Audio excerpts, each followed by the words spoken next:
Beijing, ancient capital, modern metropolis, the home of emperors, and the heart of a great cultural tradition. Beijing, old and sedate, young and dynamic, a modern open city on the fast track to reinventing itself. Beijing, where two worlds mingle. Being Beijing is experiencing the life, seeing the sights, sampling the culture. That's being Beijing.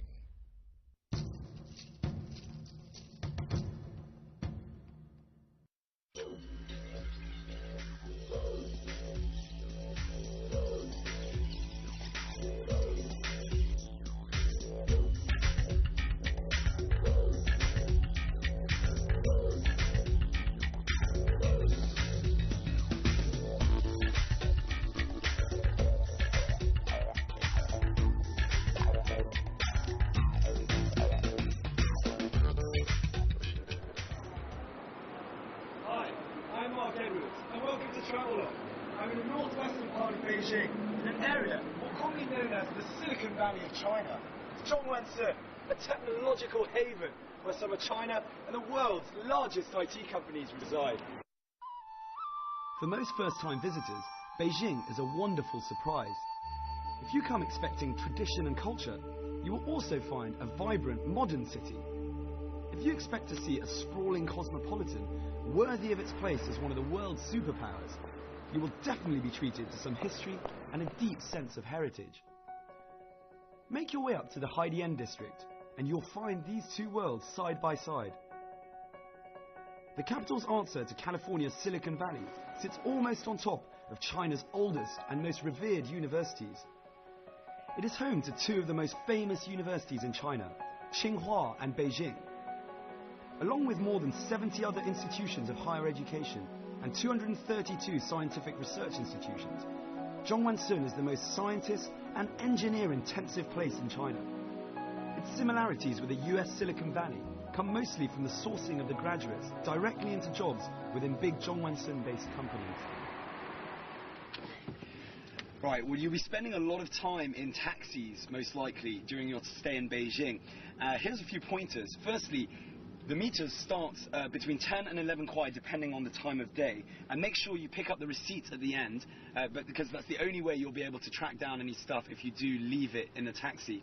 And finally, and probably most importantly, don't be scared to hand over your telephone to the driver who can speak to a person at your destination. They're used to that. I mean, they know that a lot of foreigners don't speak Chinese, so give that a go. When as a technological hub, Zhongguancun really is Beijing's main electronics market. The place you come to buy all the gadgets, phones, laptops, computers, consoles, and pretty much anything you've ever needed to make your life faster, easier, or at any rate more leisurely. Well, I was just getting some printing questions out of the way, but I've walked into one of the dozens of tall buildings here in Zhongguancun, and it really is an electronic heaven. So for all you gadget geeks out there, when you're in Beijing, come to Zhongguancun. You can find just about anything. Have a look around. Here we've got laptops, Apple Macs. You can even charge your iPod if you're running low on batteries. It's not the only thing that you can find in these buildings, not just computers. I'm here on the computer floor, but if you go upstairs, we've got mobile phones, and downstairs computer games. But don't be scared about having to barter. Not all of these shops make you come up with a price. For instance, here they give you the price. So this is the lowest. You can't go lower than that. You can't barter with them. But at least you know you'll be getting the price that you asked for. 10,999 kuai for this laptop. But if you do want to cut your bargaining teeth, there are many buildings where you can do that. At the end of the day, whether you're a budding amateur photographer, a weekend stay-at-home computer game nut, a gym freak who can't exercise without his iPod, or the average guy who just needs his laptop fixing, Zhongguancun is the place to come for all things electronic. Zhongguancun is where all you geeks and gadget lovers out there can take revenge for the countless weekends you've been dragged around the shops by your girlfriend. It's payback time. Well, I'm feeling a little peckish after a hard session of bargaining. And one of the great things about Zhongguancun is you'll always be able to find nice little restaurants directly next to the electronics stores. Very practical. That said, it does also provide good common ground on the culinary front. Like anywhere else in Beijing, you'll be able to find every type of food to satisfy even the pickiest of palates. I decided to try out a couple of places so that I could provide a more in-depth analysis of the food situation in this part of town. The things I have to do. First stop, a wonderfully intricate Chinese duck restaurant situated in the heart of Zhongwensun. This place follows the traditional basic layout of Chinese restaurants, with big tables in the middle, flanked on the sides by private rooms.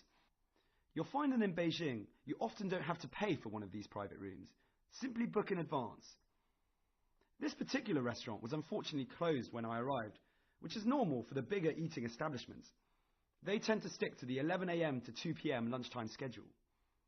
That said, many of the smaller restaurants tend to be more flexible, with a sizable amount staying open 24 hours a day. No eating for now, though. I'll make a more desperate choice when my stomach starts munching on itself. Dear distinguished guests, welcome to Central Radio Television Tower. The 405 meters TV tower is the highest in Beijing.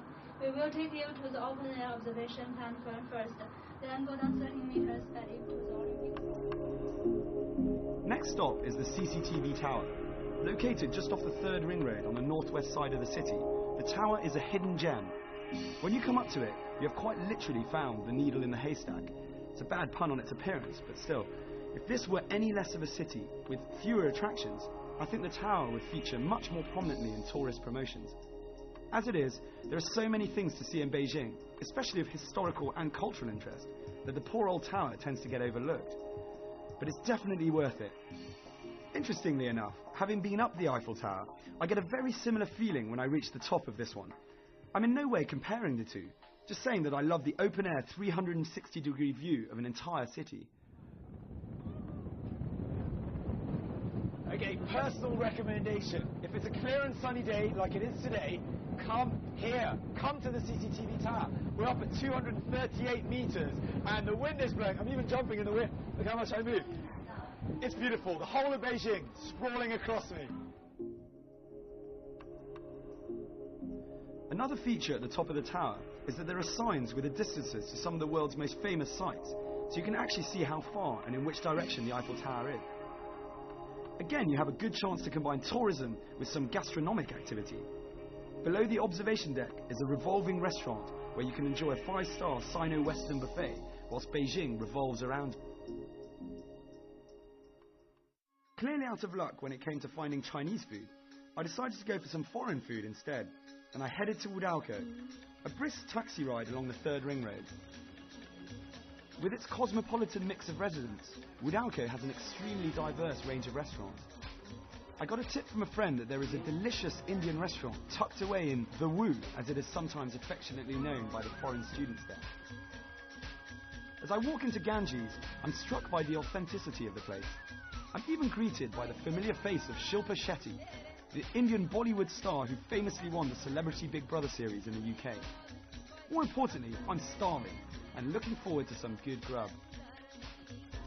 Now, in the majority of the foreign restaurants in this part of town, and in Beijing as a whole, the kitchens tend to have at least one homegrown chef, so you'll get your authentic taste of home away from home. Another point that all these restaurants share is that most of them will deliver. In fact, this is true with the majority of things in Beijing. From big restaurants to shops, passing by McDonald's, all these establishments are more than happy to deliver to your home, almost always for no added cost, although that depends on the proximity.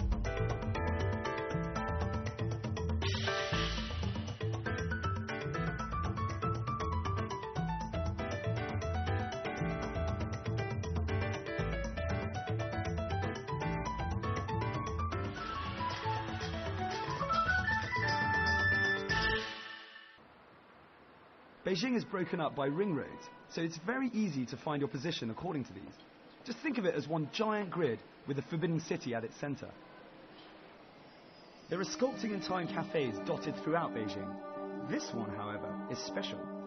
That's mainly due to its proximity to the universities, as well as being on the outside of Huaqingjiayuan, a residential complex shared by foreigners and Chinese. This results in a place where people come overwhelmingly to study, but also to have a chat with friends or meet a language exchange partner. It's a cultural melting pot where it can really be said that East meets West. There's free wireless, so many people come here simply to check their emails.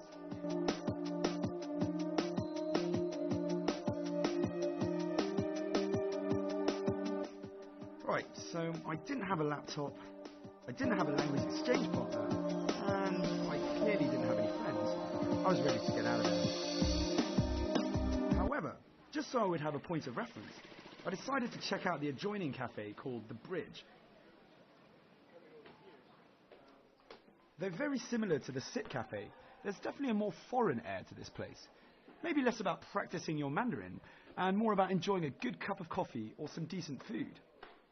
It also has a lovely roof garden, which is a perfect place to come with friends on a lazy Sunday afternoon. I met a group that highlighted the mix of people that come here to relax. One was Spanish, another one was Norwegian, and a third was Chinese American.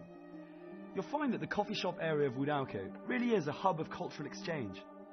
Friends, teachers, students and travellers come for some good 24-hour Western food and drinks.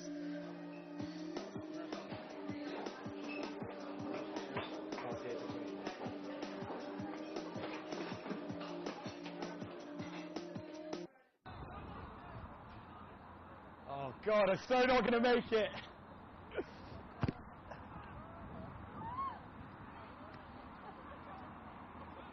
Well, here we are. I'm actually invading the pitch right now. We've got a normal, everyday pitch on your right with football going on. That's not a surprise. So have a look behind, a couple of teams competing behind me. But the big surprise is that we've got rugby here. You're not dreaming. We've got rugby in Beijing. Two teams are playing right behind me. I'm going to come across so you can see them behind me. We have two teams. We have a Chinese team playing a foreigners team. You see behind me, some of the guys are just warming up before a big game against Longbang, the Chinese team. And it's actually a bit funny to be seeing some of the rugby here. Hey, welcome to TRAVELOGUE. Welcome to TRAVELOGUE. Welcome to TRAVELOGUE. Welcome to TRAVELOGUE. Welcome to TRAVELOGUE. Welcome to TRAVELOGUE. I'm sorry.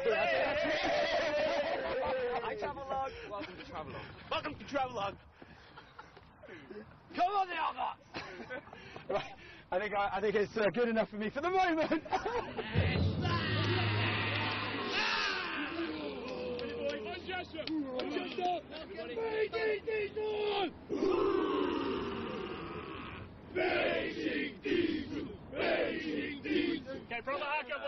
I was very surprised to find that not only is rugby very much alive in Beijing, but there is actually a league here. It consists of 5 teams of various nationalities. There is the Beijing Aardvarks, which is a student team made up of at least 10 different countries.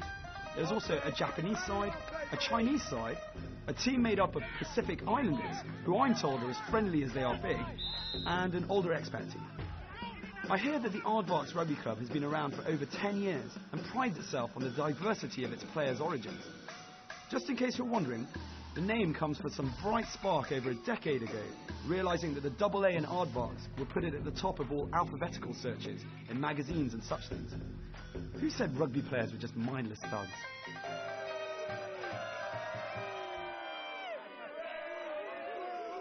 Having seen some fast-paced, hard-hitting rugby, as well as all the wonderful camaraderie that comes afterwards, I decided it was high time to go and see the universities where many of these people study. So I'm relaxing in the heart of the BLCU, the Beijing Language and Culture University in the Haidian district. Now, this entire part is in a place called Wudao, which has lots of other universities, but this one is predominantly full of full of foreigners, and the foreigners can come here for a short-term or long-term courses. We've got 1-week courses, 1 month, or an entire year. You can pick up your own degree here, and you can even come and do a bit of martial arts, a bit of wushu. Well, continuing on from our hidden treasure theme, it really turns out that my decision to explore a few of the universities was a good one. I'm here in Tsinghua, one of China's oldest and most prestigious universities. It's the academic hub of China, where we literally have dozens of universities spattered around in this area. Now, serious brain work goes on here, and I actually feel slightly more intelligent just walking around. Do you think I fit in? Have a look. Though not at the top of the guidebook recommendations, it's definitely worth seeing a few of the academic establishments, such as Beida, that's Peking University, and Tsinghua. Both are set in wonderful grounds. One of my favourite places was the lake at Beida. It's amusingly called the No-Name Lake. People come here to relax, study, meet friends, or spend an evening whispering sweet nothings in the ears of a loved one. It's a pretty romantic spot. Not that I'm averse to romance in any way, but I thought I'd be polite and get the camera out of the face of these young lovers. Take your time, guys, you know.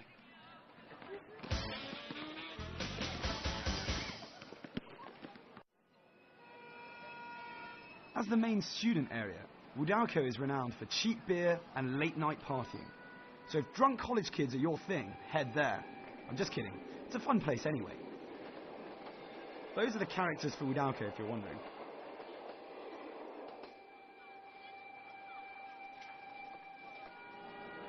Much like the more central parts of Beijing, the Wu remains bustling throughout the night. It is centered around a bookstore, which is flanked by bars and restaurants.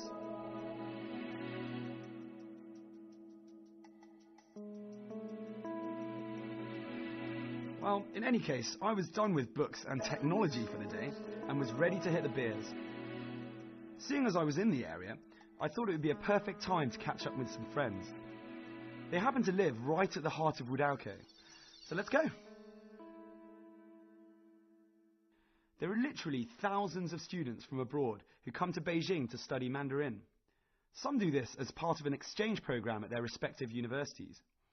Pippa, Lara, Gus and Lawrence are 4 such students who are studying at Beida and have come here on an exchange from Oxford University for a year.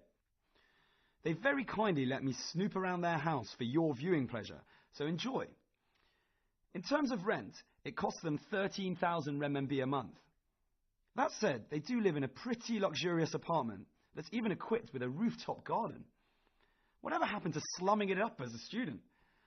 But when you compare rental prices to Europe, 3,000 kwai a month each seems an absolute bargain. Definitely the kind of place I'd want to live in. Wow. Beautiful, beautiful rooftop balcony. Actually, wait, can you get a bit of light, see me? Actually, but don't focus on me. Go and check out some of the sights out there.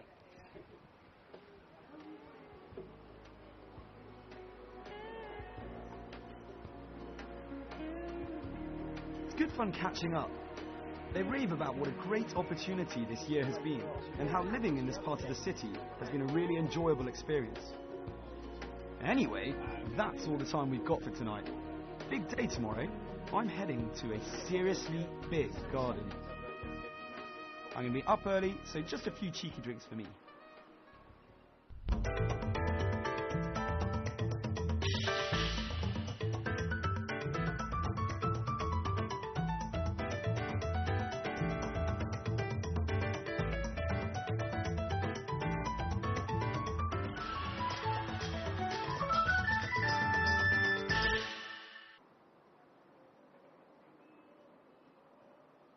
Situated on the western outskirts of the Haidian district, the Summer Palace is 15 kilometers from central Beijing.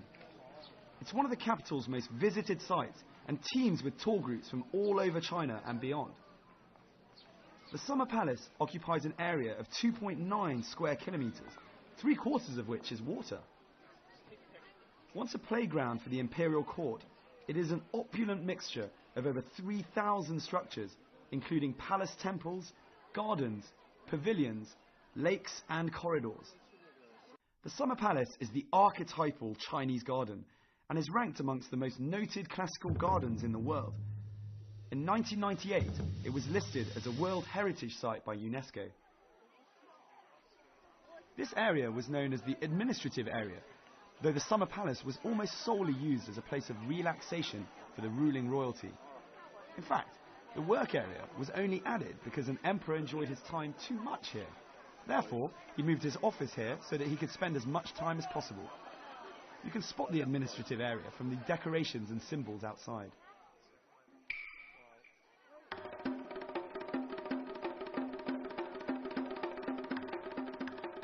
On average, more than 30,000 people visit here a day, so don't be surprised to find big crowds right from the opening time at 6 AM up to the closing of the park at 9 PM.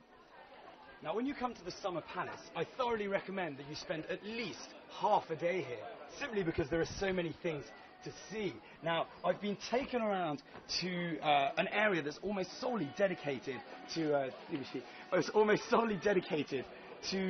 living, having fun, relaxing, eating and drinking. And there's a tiny bit that's dedicated to working. So that suits me fine. Plenty of play and really not that much work. Oh. I'll keep going. Just so you know, I did manage to avoid hitting the little boy. Stroll around the Hall of Happiness and Longevity. It's decorated with many period pieces. Thanks to the artifacts, the trees and the feng shui, the atmosphere in this part is extremely soothing. Despite the big crowds, there are a few quiet spots, so when you find one, take it all in like I am. I'm in the living quarters, which might as well have the motto, no work and lots of play. This suited me just fine. It also leads onto the Changlan, which means literally the long corridor. This shaded walkway is decorated with some 10,000 painted scenes, each one different, and sits alongside the refreshing looking Kunming Lake. Feeling hungry?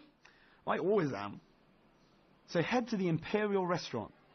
Its Chinese name is Tingli Guan, which basically means listen to the birds singing hall.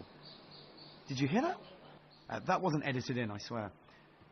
Anyway, it's grand, and you can even sit at a chair or table once used by emperors and empresses. A restaurant like this requires prior reservation, and by that, I don't mean ringing up the day before. Interestingly enough, you don't order any of the food. What you do is you dictate your price range, and the exquisitely crafted foods are chosen for you. My price range, unfortunately, dictated some noodles from a smaller restaurant outside, but I was happy to see the true food of royalty. Look how delicately made everything is. It seems almost more like art than food. Personally, I'd feel guilty ruining such masterpieces with my mouth, though being the polite gentleman I am, if I was offered a taste, I wouldn't turn it down. I am starving, but I've been told this is strictly off limits, purely for your viewing pleasure rather than my eating pleasure. So I'm gonna be a good boy. I'm gonna be a good boy.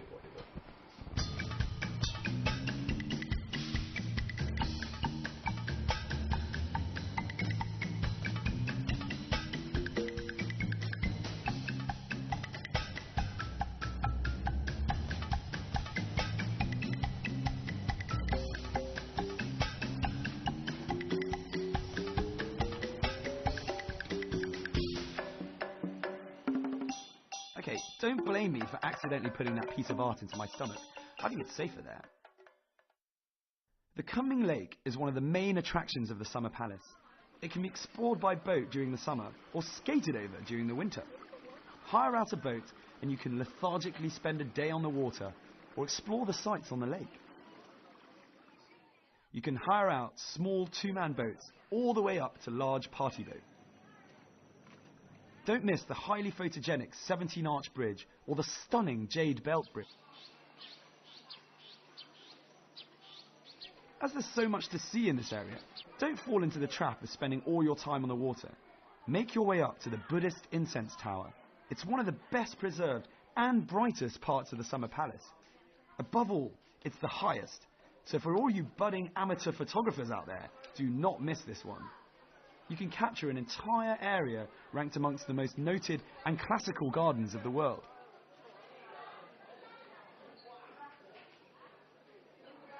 There are plenty of things to see all the way to the top. Artifacts dating back over many dynasties are on display for everyone's enjoyment. Strangely enough, 100 years ago, they didn't think to put in any elevators here.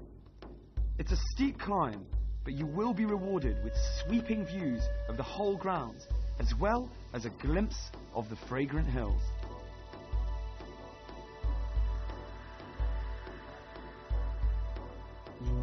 It's a perfect time to sit, catch your breath, and take in the beauty of this magnificent place. It's simply stunning. Like the icing on a cake, it was a perfect ending to a great day. Unfortunately, that's all the time we've got left today. But I really hope you've enjoyed our little insight into this part of Beijing, an area where tradition and modernity mix seamlessly together, where a rapidly increasing influx of foreigners can enjoy the fast-paced, technology-orientated focus of Zhongwanshun, whilst also but a few kilometers away coming around for a stroll around the Summer Palace and witnessing tradition at its very best. I'm Mark Edwards, and I'll see you very soon on another episode of Travelogue.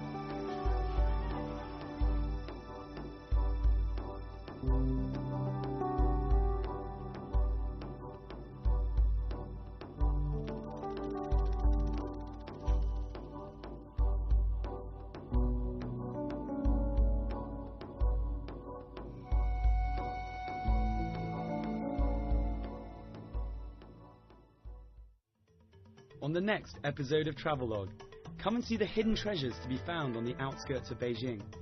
Sweat your way to the top of the Great Wall, take in the culture at Beijing's oldest temple, and travel back in time to a traditionally preserved village.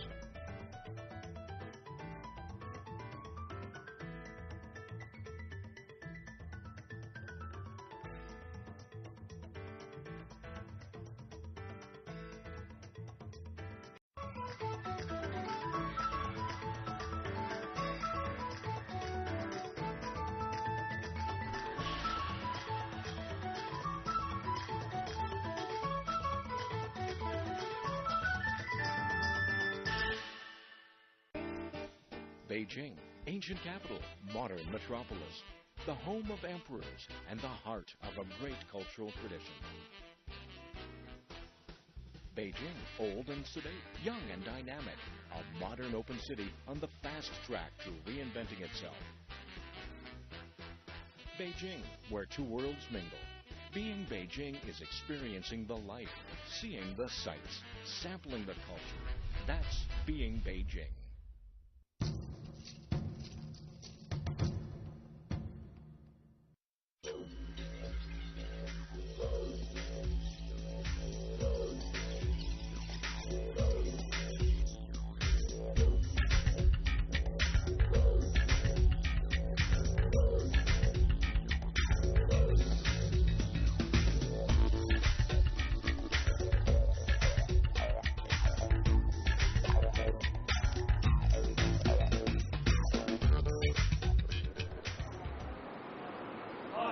I'm Mark Edwards, and welcome to Travelogue. I'm in the northwestern part of Beijing, in an area more commonly known as the Home to two of the most famous universities in China, Tsinghua and Beijing. Along with more than 70 other institutions of higher education and 232 scientific research institutions, Zhongwanshun is the most scientist and engineer-intensive place in China. Its similarities with the US Silicon Valley come mostly from the sourcing of the graduates directly into jobs within big Zhongwanshun-based companies. Right, well, you'll be spending a lot of time in taxis, most likely, during your stay in Beijing. Here's a few pointers. Firstly, the meters start between 10 and 11 kuai, depending on the time of day. And make sure you pick up the receipt at the end, because that's the only way you'll be able to track down any stuff if you do leave it in the taxi. And finally, and probably most importantly, don't be scared to hand over your telephone to the driver who can speak to a person at your destination. They're used to that. I mean, they know that a lot of foreigners don't speak Chinese, so give that a go. Whereas a technological hub, Zhongwanshun really is Beijing's main electronics market. The place you come to buy all the gadgets, phones, laptops, computers, consoles, and pretty much anything you've ever needed to make your life faster, easier, or at any rate more leisurely. Well, I was just getting some printing questions out of the way, but I've walked into one of the dozens of tall buildings here in Zhongwanshun, and it really is an electronic heaven. So for all you gadget geeks out there, when you're in Silicon Valley of China, Zhongwanshun, a technological haven where some of China and the world's largest IT companies reside. For most first-time visitors, Beijing is a wonderful surprise. If you come expecting tradition and culture, you will also find a vibrant, modern city. If you expect to see a sprawling cosmopolitan worthy of its place as one of the world's superpowers, you will definitely be treated to some history and a deep sense of heritage. Make your way up to the Haidian district, and you'll find these two worlds side by side. The capital's answer to California's Silicon Valley sits almost on top of China's oldest and most revered universities. It is home